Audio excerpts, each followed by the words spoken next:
They say life is a gift, but sometimes it feels more like a curse. Every day, we wake up, run through routines, chase goals that never seem to satisfy, and fall asleep hoping tomorrow will feel different. But it rarely does. So why does life feel like hell? Why does existence itself seem designed to break us down? There are a few things I'm going to cover to illustrate why I think life is inherently evil. Number 1. The nature of suffering. To live is to suffer. That's not just poetry, it's a fact of biology. We're born into a body that will feel pain, a mind that will worry, and a world that will disappoint. From the moment we take our first breath, we're fighting entropy against aging, illness, loss. And no matter how good life gets, suffering never really leaves. It just changes shape. So this means your body is by design made to express pain and suffering. The pleasures you have are always substituted by the pain. Number 2. The trap of desire. We're driven by desire for comfort, success, love, validation. But every desire fulfilled only gives birth to new ones. It's an endless, vicious circle of needs and wants that can never be fulfilled. We are never satisfied. The needs and wants we have also builds attachment to the things we acquire. The moment you lose the things you acquired, the more pain you will feel. The moment we reach one peak, we see another one higher in the distance.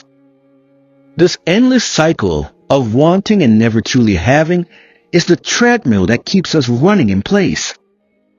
Number 3. The illusion of meaning. We spend our lives searching for meaning in religion, in relationships, in work. But meaning isn't built into the universe. It's something we invent. And sometimes, when the stories we tell ourselves fall apart, we see the void underneath. That's when life starts to feel like hell, because we've glimpsed its emptiness. Number 4. Escaping the fire. But here's the strange thing. If life is hell, we're also its devils and its angels. If life is hell, we're also its devils and its angels. We can create suffering, but we can also create compassion.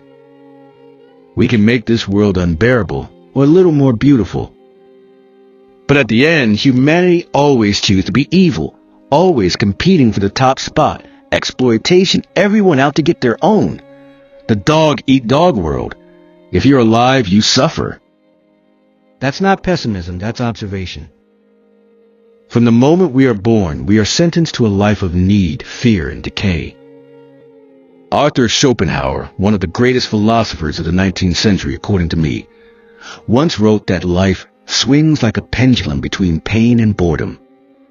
And if you look closely, you'll see that he was right. Schopenhauer believed that the essence of life is the will to live, a blind, insatiable force that drives all living beings. This one doesn't care about happiness or peace. It only wants to survive, to desire, to crave more. Every act of life, from the simplest hunger to the grandest ambition, is this will expressing itself. But there's a catch. To will something is to lack it. Desire means suffering, as I've said before, and once a desire is fulfilled, a new one arises. So we spend our entire lives chasing satisfaction that can never last. The world is hell. Schopenhauer once said that if an all-powerful being created this world, he must have been a demon. Look around, nature devours itself. Animals survive by killing. Humans suffer by thinking. And the more conscious a being becomes, the more capable it is of realizing just how unbearable existence can be. For the philosopher, life is not a blessing, but a cosmic error, a cruel joke told by nature itself. We are born without consent, forced to struggle, and die in vain. And yet the will keeps whispering, live, strive, continue. The illusion of happiness, Most of what we call happiness is not real joy, it's just the temporary relief of pain. When hunger stops, we call it pleasure. When loneliness ends, we call it love. But beneath every moment of satisfaction, suffering waits patiently to return. Schopenhauer compared life to a burning building. We run from one flame only to be caught by another. We imagine happiness as freedom, but freedom from what? From the will itself, and that we can never escape, at least not while we live. So what is the way out? What can you possibly do to escape? All this trap, all this gains of life. Should I say escape or cope? Because I believe it's cope. Schopenhauer didn't just despair. He also sought a way to transcend this suffering. He found hints of it in art, compassion, and asceticism.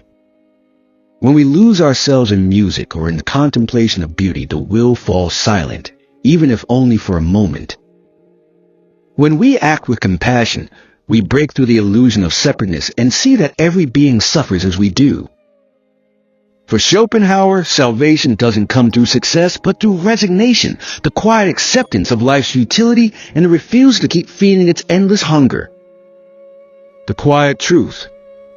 If life is hell, it is not because of some punishment. It's hell because we want, because we need, because the will never stops demanding more from a world that cannot give enough. But in understanding this, in truly seeing it, there is a strange peace. To know that suffering is not personal, not a failure, but the very texture of existence. And to live despite that knowledge with gentleness, patience, and compassion. That may be the closest thing to freedom we'll ever find.